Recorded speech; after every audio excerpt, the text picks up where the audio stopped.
Soy el doctor Horacio Fernández, el jefe de la unidad coronaria del Hospital Universitario Austral, y la idea es discutir en los próximos minutos la aproximación inicial a los pacientes con insuficiencia cardíaca aguda. Todo médico, especialmente aquellos intensivistas, emergentólogos, cardiólogos, deben intentar mantener la fórmula de la vida. Bueno, ¿qué es la fórmula de la vida? Es hacer que a todos los órganos vitales, cerebro, corazón, riñón y a toda la economía del organismo, le llegue la adecuada cantidad de transporte de oxígeno. Esto es que tengan una perfusión tisular adecuada. Lo opuesto, una hipoperfusión tisular, va a llevar a que cada uno de estos órganos poco a poco vayan entrando en fallo hasta que el paciente tenga el fallo multiorgánico y finalmente la muerte, y eso se ve en los cuadros de shock.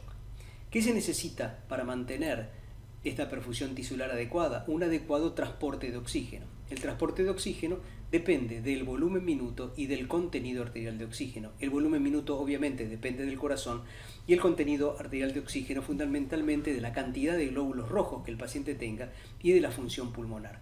Pero fíjense que con volumen minuto solo a veces no alcanza para mantener la perfusión tisular adecuada, sino que hace falta otro jugador más, que es la presión arterial.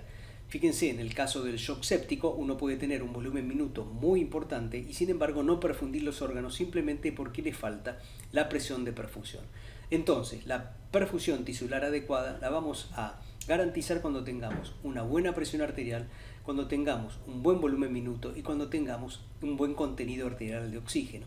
Y es función nuestra, obviamente, en el paciente crítico garantizar esto. Y para esto tenemos que entender bien que el volumen minuto depende de la precarga, de la poscarga, del estado contráctil, que son los determinantes de la descarga sistólica, y de la frecuencia cardíaca, que obviamente si el corazón late a 60 por minuto no es lo mismo que lata a 30, y no es lo mismo que lata a 190 o 100. 190 a 100 se acorta el tiempo de llenado diastólico y la patada auricular ni siquiera tiene tiempo de hacer efecto, y entonces el corazón se va a desprecargar generando shock. Y muy por el contrario, 30 por minuto es simplemente dividir lo que el volumen minuto que teníamos con 6-7 litros, lo vamos a tener que dividir a la mitad y el paciente con esa bradicardia va a entrar en hipoperfusión. Ahora, ¿qué pasa en los pacientes con insuficiencia cardíaca? Los pacientes con insuficiencia cardíaca tienen la precarga elevada porque el retorno venoso regresa al corazón y el corazón no lo logra manejar. ¿Qué pasa con la poscarga en la insuficiencia cardíaca? Lo ideal es que la tengan baja. La tienen alta porque tienen activado el sistema renina, angiotensina, aldosterona y el sistema adrenérgico. Pero lo ideal es que la tengan baja para que el corazón pueda latir mejor. Como es en el caso del edema agudo pulmón hipertensivo, cuando la poscarga es muy elevada, el corazón va a claudicar. Y obviamente si estamos hablando de insuficiencia cardíaca, habitualmente en estos pacientes el estado contráctil está deteriorado, aunque recuerden que la mitad de los pacientes tienen la entidad que se conoce como insuficiencia cardíaca con fracción de eyección preservada, en donde el estado contráctil en principio y groseramente estaría conservado, aunque no en la intimidad, como ya lo vamos a ver más adelante. El contenido arterial de oxígeno, para tenerlo bien, necesitamos tener una cantidad adecuada de hemoglobina y una saturación de sangre adecuada. ¿Qué pasa en la insuficiencia cardíaca? Los pulmones se inundan de líquido y al inundarse de líquido los pulmones, esto genera hipoxemia y desaturación. Y entonces eso no está garantizando el contenido arterial de oxígeno adecuado. ¿Qué pasa con la TAM? La TAM depende del volumen minuto, que en los pacientes con insuficiencia cardíaca está reducido, pero también depende de las resistencias periféricas que se relacionan con la poscarga. Las resistencias periféricas muy bajas, como en el estado de sepsis, obviamente me van a hacer caer la presión arterial. Esto habitualmente no ocurre en la insuficiencia cardíaca, donde las resistencias periféricas están elevadas, me ayudan a mantener la TAM, pero me generan un aumento de la poscarga que puede sobrecargar todavía mucho más al corazón. ¿Cómo resolvemos esto? Obviamente tenemos que, si el paciente está anémico, administrarle glóbulos rojos y, lo más importante, si el paciente desatura, como es el caso de la insuficiencia cardíaca, darle la asistencia ventilatoria apropiada, oxigenoterapia, ventilación no invasiva y eventualmente ventilación invasiva, y lo fundamental es mantener una presión capilar normal, porque cuando la presión capilar está elevada, lo vamos a ver en unos momentos, eso es lo que inunda los pulmones y genera el edema pulmonar. Obviamente, para mantener la precarga a raya, en el caso de la insuficiencia cardíaca tendremos que dar diuréticos. Para mantener la poscarga baja y permitir una mejor eyección del corazón vamos a tener que dar vasodilatadores. Para mantener la resistencia periférica elevada, si es necesario, no es lo habitual en la insuficiencia cardíaca, tendremos que usar algún vasoconstrictor. Y fundamentalmente para mantener la frecuencia cardíaca adecuada tendremos que utilizar cronotrópicos si está muy lenta, marcapasos si está muy lenta, o cardioversión eléctrica o algún antiarrítmico si la frecuencia cardíaca está muy elevada. Y finalmente nos quedan los inotrópicos para intentar mejorar el estado contráctil y de esta manera trabajar sobre esta perfusión tisular y mantener la perfusión tisular adecuada. Vamos a hablar entonces de lo que ocurre en la insuficiencia cardíaca aguda, y uno de los cuadros fundamentales fundamentales y más graves es el edema agudo de pulmón. El edema agudo de pulmón se produce cuando se incrementa la presión en el capilar pulmonar, y este incremento de la presión en el capilar pulmonar hace que empiece a pasar plasma, obviamente, un líquido rico en proteínas. Vamos de nuevo. Para explicar lo que significa el edema de pulmón, vamos a repasar lo que significa la barrera alveolo capilar normal. Fíjense, habitualmente el oxígeno viene por el capilar pulmonar. Vamos de nuevo. Vamos a repasar lo que significa tener un edema pulmonar. Veamos de este lado, podemos ver lo que significa una barrera alveolo capilar normal.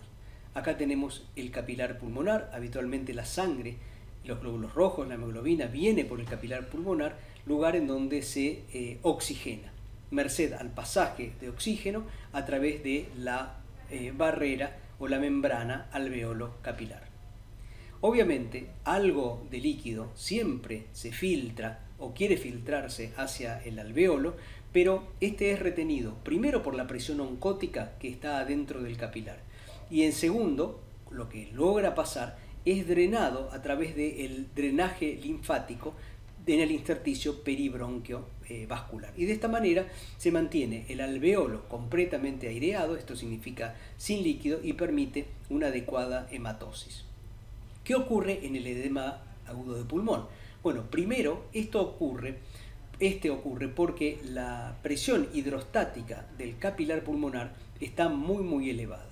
Esta elevación de la presión hidrostática del capilar pulmonar hace que empiece a filtrar fluido hacia el intersticio peribronquio vascular, que no puede ser aliviado rápidamente por el drenaje linfático. Entonces, incremento de la presión, drenaje linfático que es sobrepasado, y entonces los alveolos se empiezan a inundar de líquido. Esta inundación de este fluido pobre en proteínas es lo que genera la alteración completa de la hematosis, es decir, el paciente empieza a no oxigenar adecuadamente, entonces empieza a desaturar, empieza a tener disnea y empieza a tener rales, y finalmente, y en el estado final del edema pulmonar, empieza a tener esta expectoración de color asalmonada. Por lo tanto, y uno mirando esta figura se da cuenta que lo primero que uno tendría que hacer para reducir el edema pulmonar es bajar la presión hidrostática del capilar pulmonar. ¿Dónde ocurre esto? Bueno, esto ocurre en este lugar, en este escenario. Este es el lugar en donde ocurre la hematosis, y es el lugar en donde ocurre el edema agudo de pulmón, cuando la presión en este lugar, que es el capilar pulmonar, se incrementa por sobre la presión oncótica y hace que filtre el fluido por sobre la capacidad del drenaje linfático, generando el edema pulmonar. Entonces, ¿qué ocurre con esto? De este lado vamos a tener disnea, obviamente, rales congestivos, expectoración asalmonada. Ahora, ¿por qué ¿por qué incrementó la presión acá? Bueno, seguramente porque hay una falla izquierda. Y si hay una falla en el corazón izquierdo, hacia adelante la clínica va a ser hipoperfusión. Y esa hipoperfusión puede tener a veces hipotensión arterial, a veces no. Puede también tener estos signos en la piel que se llaman livideces, que la piel está fría, ¿sí? Está sudorosa, indicándonos que el paciente tiene signos de hipoperfusión, en este caso en la piel. Ahora, ¿qué ocurre hacia atrás cuando el corazón falla? Cuando el corazón falla hacia atrás, obviamente vamos a tener ingurgitación yugular por el incremento de las presiones del lado derecho, vamos a tener hepatomegalia y vamos a tener edema. Ahora, ¿cuáles son las causas entonces de este edema pulmonar? La sobrecarga hídrica genera edema pulmonar. Ahora, obviamente se necesita algún condimento más. Cualquiera de nosotros que tenga una sobrecarga hídrica no va a ser un edema pulmonar porque simplemente va a aumentar el volumen intravascular, aumenta el volumen minuto y entonces la presión de perfusión a nivel renal va a ser mayor y vamos a orinar mucho más. Y por otro lado se va a inhibir la hormona antidiurética. Ahora bien, en un corazón que está alterado, ya sea porque tenga falla sistólica o porque sea un corazón de un viejito, que sea un corazón muy duro o un corazón muy hipertrófico, una sobrecarga hídrica abundante y o rápida puede generarme un edema pulmonar.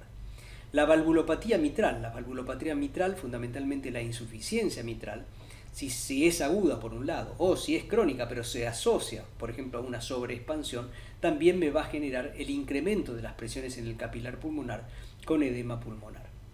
La valvulopatía aórtica, obviamente no sola y no hay valvulopatía aórtica aguda, al menos en el caso de la estenosis, sí puede haberlo en el caso de la insuficiencia, pero ya sea que la válvula aórtica esté o estenótica o insuficiente, puede darme también sobrecarga del ventrículo izquierdo con incremento de las presiones hacia atrás y edema pulmonar. El punto 4 es el nivel miocárdico. A nivel miocárdico puedo tener fallo sistólico o fallo diastólico, es decir, que el corazón se puede contraer pero no se puede relajar, dándome un corazón duro, chiquitito, que en cuanto uno lo sobrecarga de líquido, empieza a hacer edema pulmonar. O la isquemia miocárdica, el corazón late, pero cuando aparece isquemia, sobre todo si esta es masiva, las alteraciones en la relajación que aparecen hace que se incrementen también las presiones hacia atrás. Y finalmente, el aumento marcado de la poscarga, es el número 5, es decir, la hipertensión arterial severa, puede generarme también una falla en el ventrículo izquierdo, sobre todo si este tiene un daño previo, y generarme entonces incremento de las presiones hacia atrás y edema pulmonar. Voy a hablar primero del edema agudo de pulmón hipertensivo. Bueno, ¿por qué? Primero porque es el más fácil de tratar, el más satisfactorio desde el punto de vista del tratamiento, porque habitualmente los pacientes se recuperan rápidamente cuando uno hace el tratamiento intensivo, agresivo y adecuado. Y después porque es el que tiene mejor pronóstico. Sepan que cuando uno tiene una insuficiencia cardíaca con hipertensión arterial, la mortalidad intrahospitalaria es menor. A medida que se incrementa la presión, la mortalidad intrahospitalaria baja. Es decir, la hipertensión arterial es un factor de riesgo para desarrollar insuficiencia cardíaca aguda, pero las insuficiencias cardíacas agudas asociadas con hipertensión arterial tienen mejor pronóstico que aquellas que vienen con hipotensión arterial. Entonces tenemos que entender que la presión arterial genera dos tipos de daños.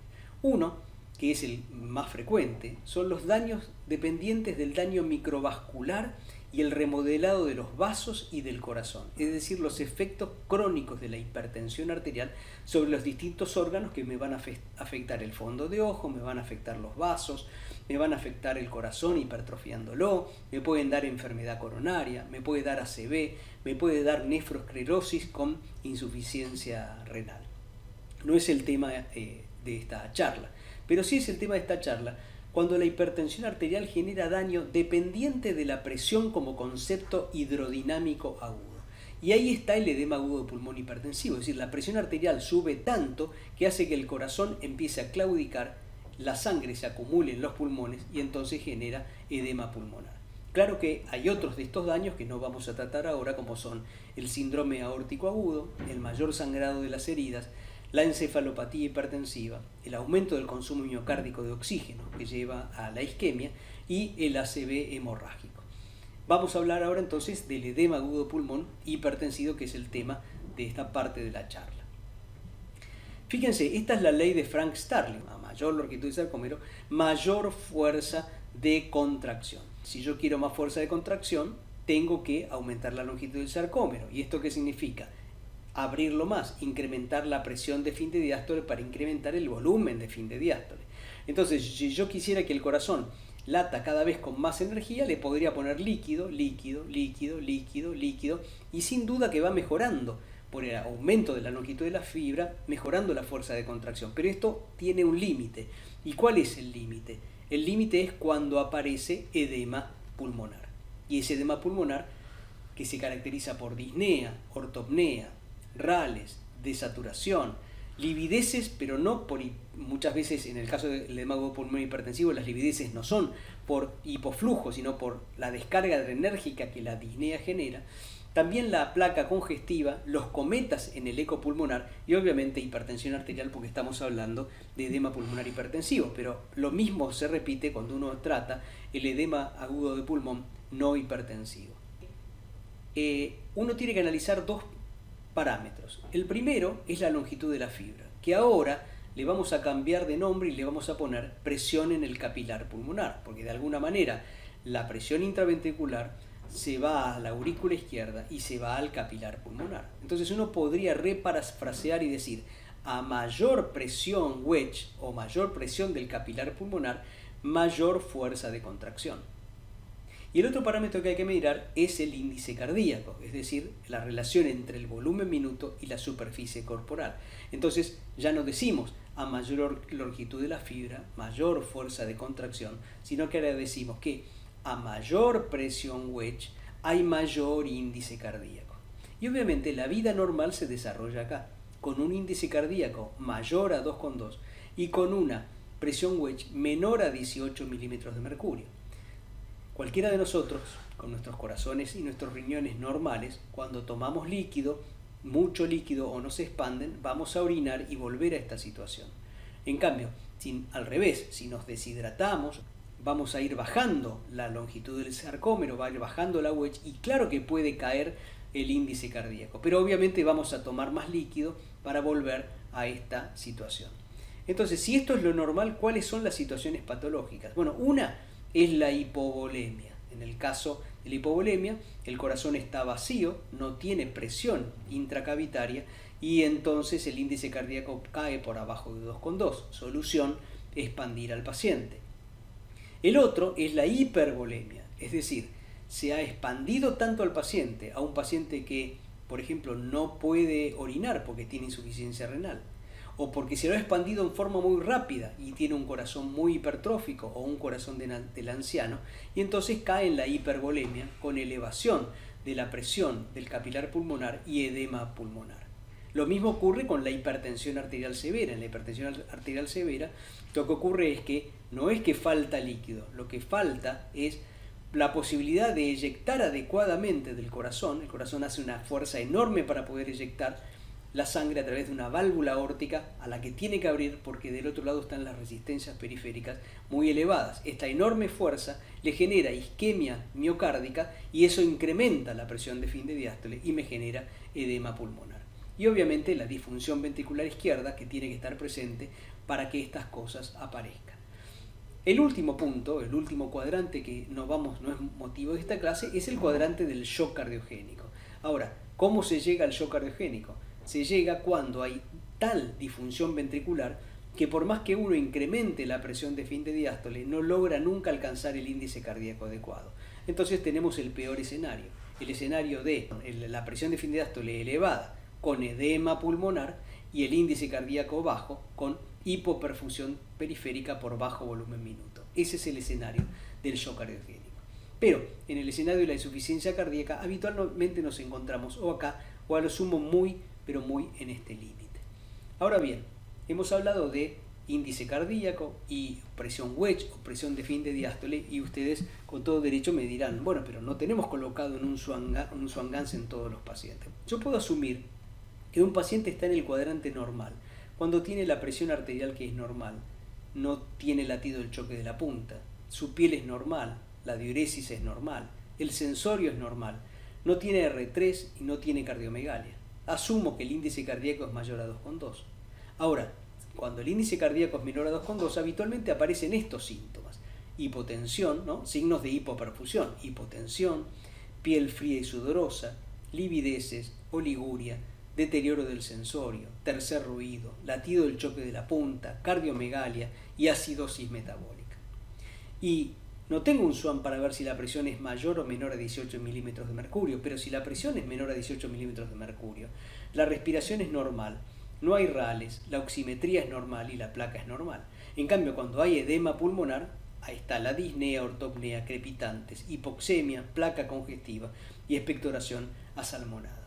Es decir que la información que me da la presión de fin de diástole del ventrículo izquierdo, que es la misma que la presión de la aurícula izquierda y que es la misma que la presión del capilar pulmonar o presión wedge, es doble. Primero me habla de la precarga del ventrículo izquierdo, que habitualmente en la insuficiencia cardíaca está elevada. Y lo otro es me habla del nivel de trasudación a nivel pulmonar, lo cual significa edema pulmonar. Hablemos 2 segundos de la poscarga. La poscarga, cuando incrementa, hace que el volumen minuto caiga. Pero fíjense que no es lo mismo esta caída para el ventrículo izquierdo que para el ventrículo derecho.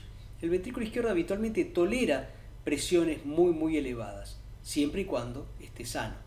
No ocurre así con el ventrículo derecho. La poscarga del ventrículo derecho es la arteria pulmonar. Y cuando ocurre una embolia de pulmón, por ejemplo, hace que el ventrículo derecho se tumbe inmediatamente porque está habituado a trabajar con bajas presiones. Pero el ventrículo izquierdo aguanta presiones elevadas sin necesidad de que caiga su descarga sistólica. Y entonces, ¿por qué se produce el edema agudo de pulmón hipertensivo? Bueno, no cualquier hipertensión arterial va a generar un edema agudo de pulmón, sino la gente estaría teniendo edema de pulmón todo el tiempo cuando hace ejercicio, cuando defeca, cuando se asusta. ¿Qué se necesita entonces para tener un edema agudo de pulmón hipertensivo? Bueno, hipertensión arterial con disfunción ventricular izquierda previa, ya sea sistólica o diastólica, isquemia miocárdica, que haga que al aumentar la presión, aumenta la poscarga, incrementa la fuerza que tiene que hacer el corazón y eso me genera un desbalance de oferta-demanda que hace que el corazón entre en isquemia. La insuficiencia aórtica o la insuficiencia mitral en presencia de un edema de hipertensión arterial, puede generar un edema agudo de pulmón. La hipertensión arterial muy severa, estamos hablando de cifras de 250 o 300 de sistólica, que puede darse por abandono de los antihipertensivos, puede darse por síndrome de apnea obstructiva del sueño, puede darse en un EPOC que se está ahogando y entonces incrementa la presión arterial simplemente por la descarga adrenérgica que le genera el ahogo, y algunas cosas como el feocromocitoma y la eclampsia, ¿no? La eclampsia es eso, genera una hipertensión arterial muy severa en un corazón que no está acostumbrado y eso puede generar edema pulmonar. Y finalmente, la sobrecarga hídrica dada por la ingesta copiosa de sal o por la insuficiencia renal o, por ejemplo, por el abandono de la diálisis. Es decir, que yo necesito tener uno o varios factores de este cóctel para generar un edema agudo de pulmón hipertensivo. Y lo otro que me tengo que preguntar es por qué subió la presión arterial. Si fue la causa del edema agudo de pulmón o la consecuencia, o es un círculo vicioso en donde la presión arterial me hace tener edema pulmonar, el edema pulmonar me ahoga, me genera una descarga adrenérgica y eso incrementa más la presión arterial. Y surge entonces la pregunta de por qué o cuál es el factor que está interviniendo con mayor intensidad en el edema agudo de pulmón. ¿Son las resistencias periféricas aumentadas? Hipertensión arterial. Y entonces en el tratamiento voy a tener que usar más vasodilatadores. ¿O es hipervolemia? Y entonces si es hipervolemia voy a tener que usar más diuréticos. ¿O es de disfunción ventricular previa? Bueno, tendré que usar inotrópicos. Lo que pasa es que en el edema agudo de pulmón hipertensivo no se puede dar con disfunción ventricular previa, al menos el corazón es lo suficientemente bueno como para generar hipertensión arterial. Por eso es que nunca deben usarse inotrópicos en los edema agudo de pulmón hipertensivo. Y esto me parece una obviedad, se los digo porque he recibido en alguna guardia un paciente con edema pulmonar y que tenía colgado un inotrópico como por ejemplo la dopamina, es decir, el médico hizo el razonamiento de que el edema agudo de pulmón se generaba por el fallo del corazón y el fallo del corazón se arreglaba con inotrópicos. No, en ese caso el fallo del corazón se generaba por las resistencias periféricas aumentadas y no debió haberle dado un inotrópico sino un vasodilatador y obviamente también un diurético. Entonces, sin duda que la hipertensión arterial aguda puede generar edema pulmonar, pero también hay otras causas gatillantes, tanto de edema pulmonar como de hipertensión arterial aguda, y acá está el círculo vicioso del que yo les hablaba. Entonces, abandono de la medicación, transgresión dietética, insuficiencia renal, síndrome coronario agudo, taquiarritmias, EPOC, SAOS, valvulopatías, insuficiencia cardíaca, disfunción ventricular. Son todas las cosas que tenemos que ir evaluando para poder determinar cuál fue la causa o la consecuencia, el gatillo o el fenómeno asociado de la hipertensión y del edema pulmonar. Vamos a hablar entonces ahora sobre el tratamiento del edema agudo de pulmón hipertensivo, pero también esto es válido para cualquier edema agudo de pulmón. En todo momento hay que estar trabajando sobre las causas gatillo, aquellos que motivaron el edema agudo de pulmón o que pueden hacer perdurar el edema agudo de pulmón. A, como siempre, el ABC, A, vía aérea permeable, colocar una bigotera mientras empezamos a preparar el resto del tratamiento. B, respiración. En este caso hay que tener en cuenta la VNI. La VNI o la ventilación no invasiva es una indicación de clase 1. No se debe usar cuando hay shock o cuando hay isquemia, pero es una indicación de clase 1 en el tratamiento del edema agudo de pulmón.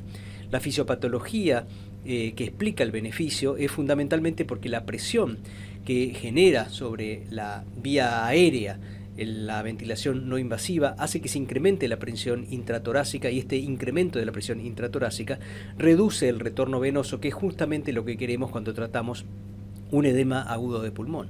Por otro lado, achica las cámaras cardíacas, reduciendo el estrés parietal, y obviamente al insuflar la vía aérea hace que incremente la presión en el espacio aéreo, y esto desplace de alguna manera el fluido hacia el capilar pulmonar nuevamente y hacia el intersticio, además de reclutar alvéolos que pudieran estar colapsados, ayudando entonces a la ventilación. Hay múltiples estudios que han demostrado que la ventilación no invasiva en el edema agudo de pulmón reduce la necesidad de intubación e incluso reduce la mortalidad. Así que tengan en mente esto en los centros en donde trabajan. Tienen que tener a mano ventilación no invasiva porque eso ayuda mucho a la estrategia de tratamiento del edema pulmonar. ARM. Bueno, es toda una discusión si estos pacientes hay que ponerlos o no en asistencia ventilatoria mecánica. Lo que sí les puedo decir es que el edema agudo de pulmón, sobre todo el edema agudo de pulmón hipertensivo, llama a intubar. El paciente está ahogado, le falta el aire y uno tiene muchas ganas de intubarlo para sacarse la angustia de ver al paciente ahogándose. Lo que yo les puedo decir de la experiencia que hemos tenido nosotros a lo largo de estos años es que no hay que intubarlos, hay que aguantarlos lo máximo posible, darles nitroglicerina, darles diuréticos, hacerle ventilación no invasiva y calmar al paciente diciéndoles que la falta de aire en unos minutos ya se le va a ir, y entonces evitar la intubación, y solo hacerlo cuando aparece shock, cuando hay agotamiento muscular o cuando, por ejemplo, se requiere poner al paciente en ARM para realizar una cardioversión eléctrica o para realizar algún otro tipo de procedimiento. Les digo lo que puede ocurrir si ustedes deciden poner en ARM al paciente. El paciente ingresa ahogándose, y como se está ahogando, entonces ustedes le van a hacer nitroglicerina para bajar la presión, le van a hacer diuréticos para sacarle líquido, y entonces deciden anticipadamente colocar al paciente en ARM. Para eso lo tienen que sedar, y obviamente al sedarlo la presión arterial va a bajar, lo van a intubar, y entonces eso va a hacer que también la presión baje y que se incremente la presión intratorácica, y entonces el retorno venoso va a reducir, y cuando tenían un paciente que estaba hipertenso y ustedes querían bajarle la presión y sacarle líquido, de pronto van a tener un paciente hipotenso al cual lo que van a hacer es sacarle los hipotensores, ponerle noradrenalina, y en lugar de diuréticos van a comenzar a expandirlo. Minutos antes, vasodilatadores diuréticos, minutos después de la intubación, noradrenalina y expansión. Entonces eso es lo que tienen que evitar. Obviamente, si el paciente se ha agotado, ha llegado el momento de ventilarlo, pero intentar aguantar lo máximo posible esto. Y con esto añado el último punto: no hay que usar sonda vesical. no hay que usar sonda vesical en el edema agudo de pulmón. Eso lo pueden dejar para horas más tarde si el paciente evoluciona mal, o si hay una sospecha de globo vesical, o si el paciente termina no orinando. Pero en el momento agudo no hay que colocar una sonda vesical.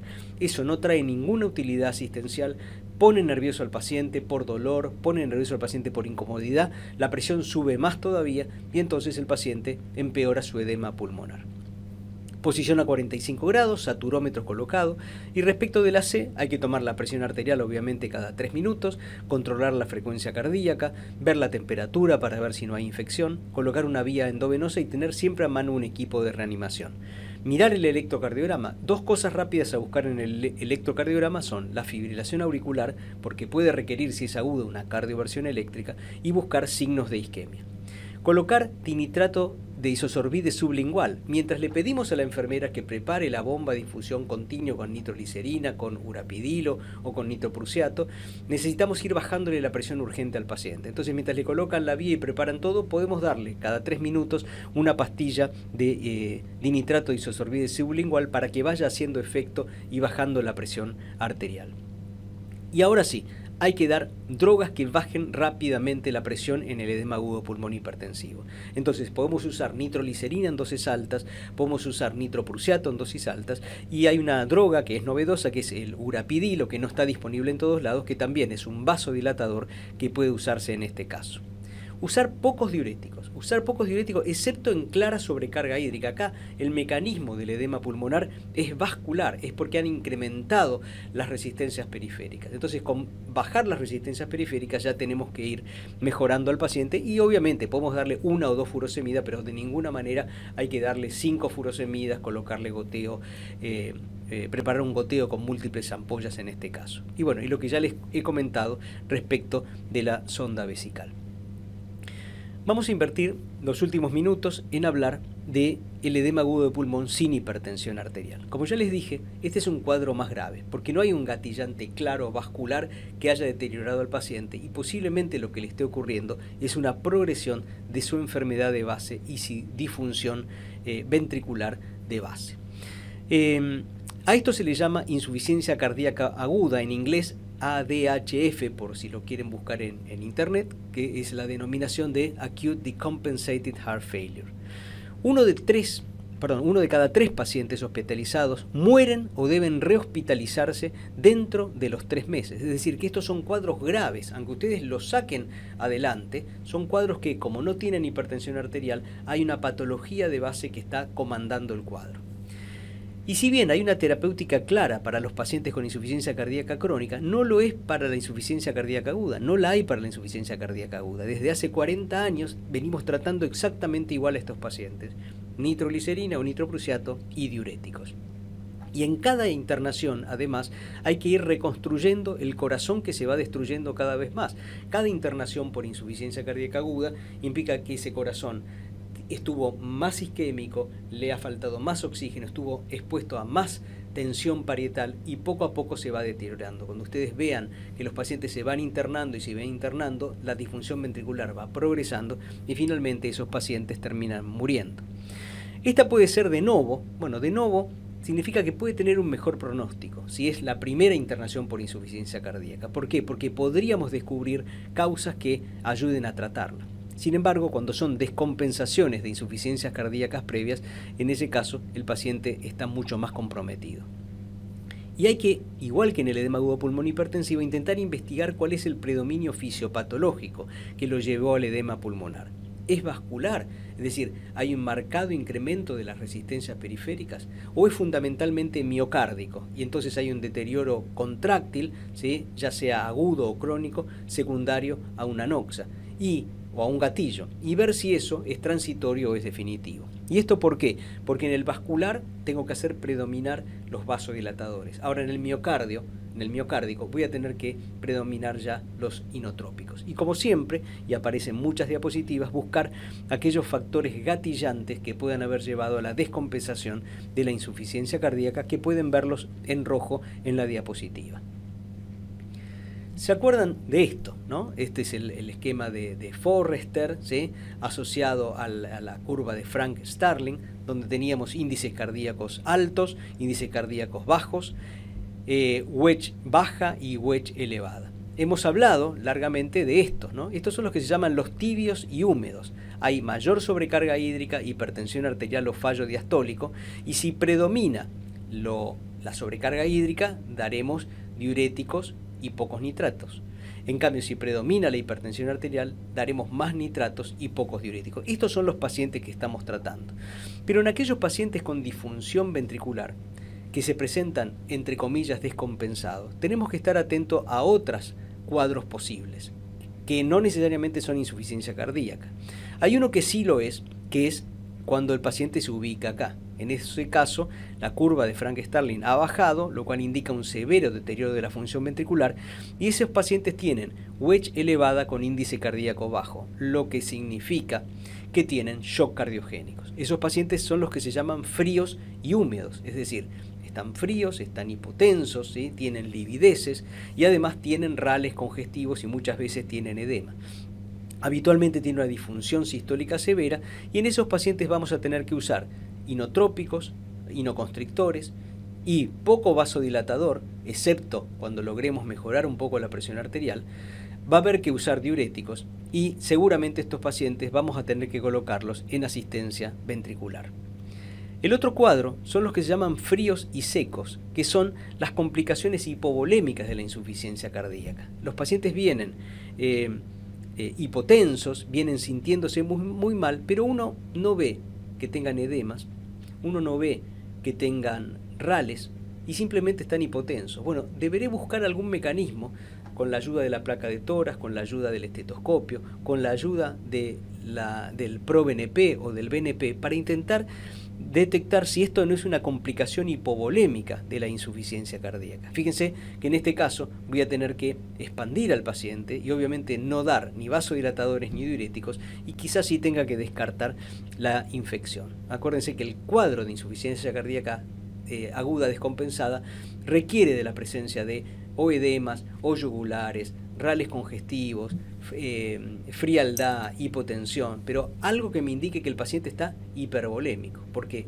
el abundante uso de diuréticos puede también generar esta complicación hipovolémica de la insuficiencia cardíaca.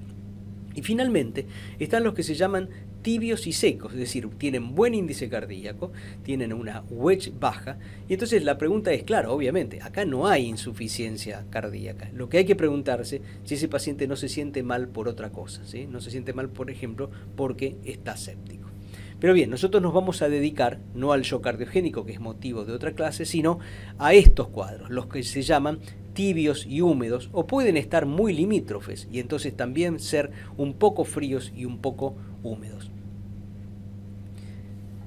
Hemos hablado largo y tendido de los factores desencadenantes y entonces debo insistirles con que vuelvan a analizarlos, porque si no, el paciente puede progresar mal y el paciente además va a ir volviendo cada vez más con mayores reinternaciones.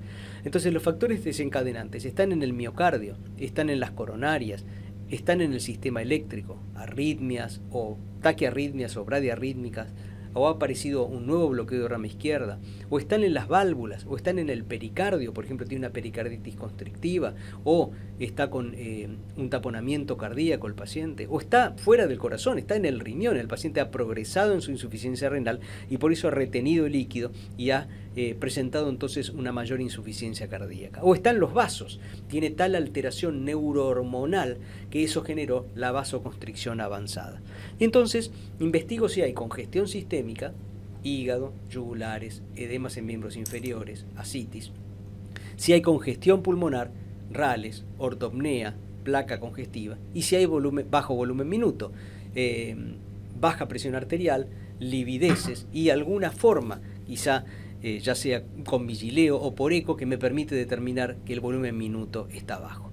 Y entonces en base a eso voy a realizar el tratamiento de estos factores desencadenantes. Entonces para la congestión obviamente voy a usar diuréticos, para la presión arterial si está baja la tendré que subir y si está elevada y me compromete la poscarga la tendré que bajar. Si el paciente está isquémico debería hacerle oportunamente un cateterismo cardíaco y entonces revascularizarlo.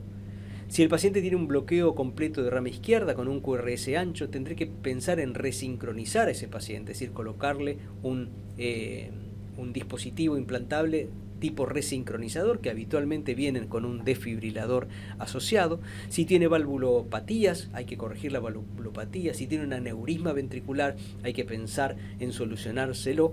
Y si tiene una disfunción ventricular severa que no responde a inotrópicos e incluso inotrópicos de largo aliento, como puede ser el levosimendan, tendré que ir pensando, obviamente en la Argentina eso es mucho más difícil, en ponerle una asistencia ventricular o llevar al paciente a un trasplante cardíaco. Pero ven que no se acaba todo simplemente reduciéndole la congestión y la presión, tratándole la presión arterial, sino que tengo que dedicarme al paciente en su conjunto.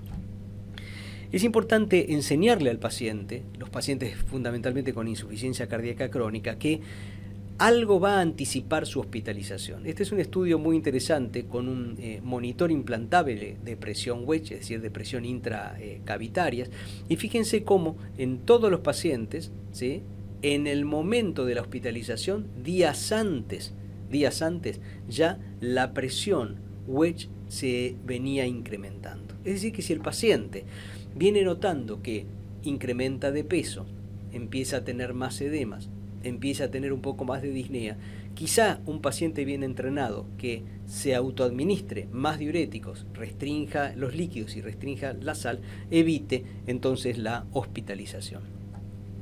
Es decir, que para evitar la descompensación lo que hay que tener es darle al paciente adecuadas pautas de alarma, decirle que tiene que consultar anticipadamente, no cuando ya está en edema de pulmón, y realizar el automonitoreo de la presión arterial, de su peso, de los edemas, y la automedicación. Él tiene que aprender que quizá tomándose 3 o 4 furosemidas un día y reduciendo el líquido y reduciendo la sal puede evitar una internación.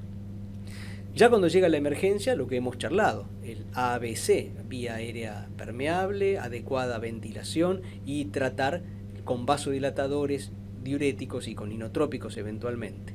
Y tratar los desencadenantes, llegar al diagnóstico de la causa desencadenante y de la causa de la miocardiopatía y decidir o no la admisión. Muchos de estos pacientes, simplemente con un poco de vasodilatadores y diuréticos, en lo que se llama un hospital de día cardiovascular, están unas horas nada más en la guardia y cuando se les alivia la congestión se los puede mandar nuevamente a la casa. Esto se usa para pacientes crónicos.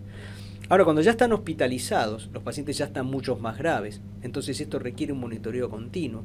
Quizá la utilización de un catéter de Swan-Ganz para realizar una terapia ajustada, poder tratar las comorbilidades y estudiar si el paciente está isquémico, si tiene viabilidad, para ver si se lo puede revascularizar. Entonces, todo esto es lo que se hace durante una internación, ¿no es cierto? Un ecocardiograma, quizá una coronariografía, un estudio electrofisiológico, colocar un Swan-Ganz y obviamente utilizar ya drogas endovenosas durante varios días. Y hay que tener en cuenta el alta. El alta de estos pacientes se debe dar fundamentalmente cuando hayan recuperado su capacidad funcional, cuando los factores desencadenantes ya hayan sido anulados o tratados, cuando haya vuelto sus fármacos crónicos. A nadie se le ocurriría dar a un paciente de alta que ha estado con inotrópicos y al día siguiente ya no los necesita y mandarlos a la casa, sino que tiene que volver a su medicación habitual con adecuada enseñanza de cómo realizar sus cuidados en su domicilio. Entonces nos va a ayudar para el alta que el BNP o ProBNP haya bajado, que haya recuperado su peso normal, que pueda caminar por el pasillo. Si uno le puede hacer un test de caminata de 6 minutos, bueno, mucho mejor, pero por lo menos que el paciente logre caminar 1 o 2 pasillos de la clínica, que el paciente esté adecuadamente educado, si es posible referirlo a un centro de rehabilitación. Si el paciente tiene un síndrome de apnea obstructiva del sueño, por ejemplo, que colabora con el desarrollo y el gatillo de la insuficiencia cardíaca, tratarlo y enseñarles el automonitoreo. El automonitoreo es tomarse la presión todos los días, pesarse todos los días, verificar sus edemas todos los días. Esto lo anotan en un cuaderno y cuando ve que algo de esto se va descarrilando, hacer la consulta temprana. Como para ir cerrando, entonces, cuando hay hipervolemia, esto significa hay edemas y o rales, y es hipertensiva, bueno, entonces tengo que bajar la presión arterial, tengo que dar nitratos, nitroglicerina o nitroprusiato, y puedo dar diuréticos a bajas dosis. Cuando es hipotensiva, la situación es más compleja porque estamos cerca del shock cardiogénico. Obviamente, en la insuficiencia cardíaca hipotensiva no hay signos de shock tisular, no hay ácido láctico elevado, la presión venosa mixta no está baja, y esto hay que estar atentos porque si no ya no es una insuficiencia cardíaca hipotensiva, sino que es un shock cardiogénico. En este caso tengo que ver cómo está la fracción de eyección. Si la fracción de eyección está reducida, entonces voy a necesitar de un inoconstrictor para levantar un poco la presión arterial y quizá de algún inotrópico como milrinona, dobutamina o levosimendan para incrementar la contractilidad.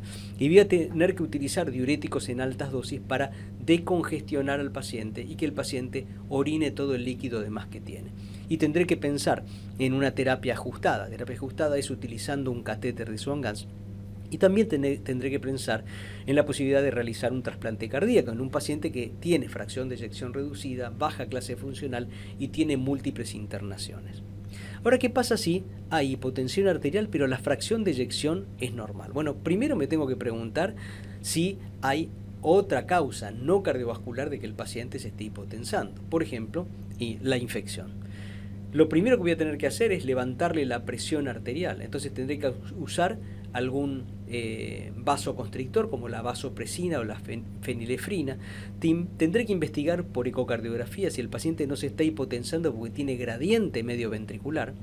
Y tendré que analizar si el paciente no tiene una miocardiopatía, una miocardiopatía infiltrativa. Esto significa un paciente que tiene buena fracción de eyección, pero su corazón es chiquito, tiene poco volumen minuto y tiene poca capacidad de relajarse para dejar entrar sangre para el nuevo ciclo cardíaco. Y en estos pacientes tendré que usar diuréticos en altas dosis. Les diría que estos pacientes con fracción de eyección preservada, que ingresan hipotensos y que vienen con signos de insuficiencia cardíaca, son de los más desafiantes para tratar. Y obviamente en la insuficiencia cardíaca normotensiva tendré que usar esquemas intermedios, ¿sí? Es decir, fundamentalmente diuréticos en altas dosis y nitroglicerina o nitroprusiato para intentar bajar la poscarga. ¿Con qué objetivos terapéuticos hago esto? Bueno, básicamente tendré que controlar durante la internación los que ven ahí, que la presión baje, que el índice cardíaco esté adecuado, que la wedge baje, esto significa que no haya yugulares, disnea, edemas, que no haya rales. Tendré que lograr una diuresis apropiada, compensar al riñón, que los parámetros de perfusión estén normales, el ácido láctico baje, que la saturación venosa mixta esté más de 70, que no haya acidosis en los gases sanguíneos, que el sodio empiece a subir, estos pacientes habitualmente están con hiponatremia, y que no tengan isquemia, para eso me va a ayudar la troponina, y que el ProBNP comience a bajar. Y ese será el momento en que yo decidiré externar al paciente. Bueno, nada más, espero que haya servido entonces esta no tan breve charla sobre el manejo de la insuficiencia cardíaca aguda en el edema agudo de pulmón hipertensivo y en el edema agudo de pulmón que no es hipertensivo de los pacientes más crónicos. Muchas gracias.